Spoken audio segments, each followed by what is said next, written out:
রাজশাহীতে সংবাদপত্র শ্রমিকদের মাঝে শীতবস্ত্র বিতরণ করা হয়েছে। মঙ্গলবার দুপুরে নগরীর গোরহাঙ্গা এলাকায় মহানগর সংবাদপত্র শ্রমিক ইউনিয়নের কার্যালয়ে এই শীতবস্ত্র বিতরণের আয়োজন করা হয়। রাজশাহী জেলা পরিষদের সহযোগিতায় এবং মহানগর সংবাদপত্র শ্রমিক ইউনিয়নের উদ্যোগে 140 জন শ্রমিককে কম্বল দেওয়া হয়েছে।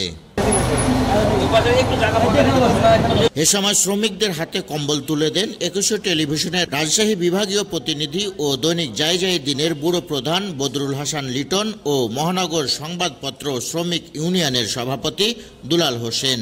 অন্যদের মধ্যে উপস্থিত ছিলেন সংগঠনের সাধারণ সম্পাদক মোস্তাক আহমেদ জনি, যুগ্ম সাধারণ সম্পাদক মোয়াজ্জেম হোসেন, সাংগঠনিক সম্পাদক আলামিন। আব্দুল বাতেন, পদ্মা টাইমস।